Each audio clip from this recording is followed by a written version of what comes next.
இன்னுமே இல்ல ப்ரோ. வாங்குற காசு அவன் அவனா சாப்பிட்டு போயிடுறான். கடன் கடன் கடன்னு 75 கடன் தான் ப்ரோ. கடன்ல இருந்து வெளியே வரணும் அப்படின்னா நம்ம ஏன் கடன்ல போய் மாட்டணும் அப்படிங்கிற ஒரு அண்டர்ஸ்டாண்டிங் வேணும். கடன்ல இருந்து வெளியே வர்றதுக்கான ஒரு பிளானிங் வேணும். இது ரெண்டுமே நம்ம கிட்ட இருந்துச்சுன்னா எவ்வளவு பெரிய கடனா இருந்தாலும் அதை ரொம்ப ஈஸியா முடிச்சுட்டு வெளியே வர முடியும். இந்தியாவை பொறுத்த வரைக்கும் டெப்ட் டு இன்கம் ரேஷியோ 45% இருந்து 65% வரைக்கும் இன்க்ரீஸ் ஆயிருக்கு. இதுக்கு என்ன அர்த்தம் அப்படின்னா, ஒருத்தர் 100 rupees ஏர்ன் பண்றாருன்னா அதுல 65 rupees அவர் கடனுக்கு மட்டுமே பே பண்றாரு. ரிமைனிங் இருக்கிற 35 rupeesல தான் அவரு personal expense, family expense, medical expense இந்த மாதிரி எல்லா எக்ஸ்பென்ஸையும் அவர் பண்ணணும். சோ கண்டிப்பா அந்த 35 rupeesல இந்த எக்ஸ்பென்ஸ் அவரால் பேலன்ஸ் பண்ண முடியல அப்படின்னா கண்டிப்பா அகைன் அவர் கடன் வாங்கிட்டே இருப்பாரு. சோ கடன் அப்படிங்கிறது ஒரு லூப் மாதிரி ஒரு கண்டினியூவா இருந்துட்டே இருக்கும். கண்டிப்பா அவரால் கடைசி வரைக்கும் கடன்ல இருந்து வெளியே வரவே முடியாது.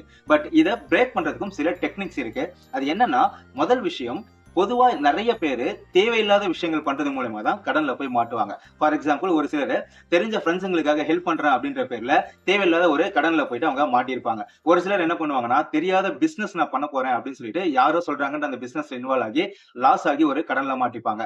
இந்த மாதிரி தேவையில்லாத விஷயங்கள் மூலியமா நீங்க ஒரு கடன்ல மாட்டினீங்க அப்படின்னா அதுல இருந்து வெளியே வர்றது ரொம்பவே கஷ்டம். பட் அதுக்கு நீங்க ப்ராப்பரா ஒர்க் அவுட் பண்ணா போதும். இந்த மாதிரி கடன்ல இருந்து வெளியே வர்றதுக்கு 3 சிம்பிளான ட்ரிக்ஸ் இருக்கு. ஃபர்ஸ்ட் ட்ரிக் என்ன அப்படின்னு பாத்தீங்க அப்படின்னா, பேலன்ஸ் ட்ரான்ஸ்ஃபர். இப்போ நீங்க எங்கெல்லாம் கடன் வாங்கியிருக்கீங்களோ அதோடைய ரேட் ஆஃப் இன்ட்ரெஸ்ட் எவ்வளவுன்னு பாருங்க.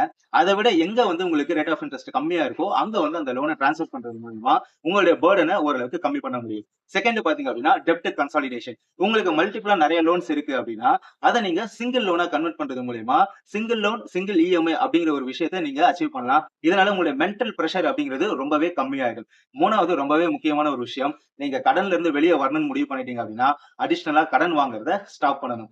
இந்த 3 விஷயத்தையும் ப்ராப்பரா டிசிப்ளின்டா நீங்க பண்ணிட்டே வந்தீங்க அப்படின்னா ஓவர் த பீரியட்ல எவ்வளவு கடன் இருந்தாலும் உங்களால ஈஸியா வெளியே வர முடியும். அண்ட் அடிஷனலா நம்ம பண்ண வேண்டிய விஷயம் என்ன அப்படின்னா, டெப்டா கன்சாலிடேட் பண்ணும்போது வெல்த்துக்கும் நம்ம பிளான் பண்ணணும். அது நம்ம ஃபியூச்சருக்கு ரொம்பவே ஹெல்ப்ஃபுல்லாவும் இருக்கும்.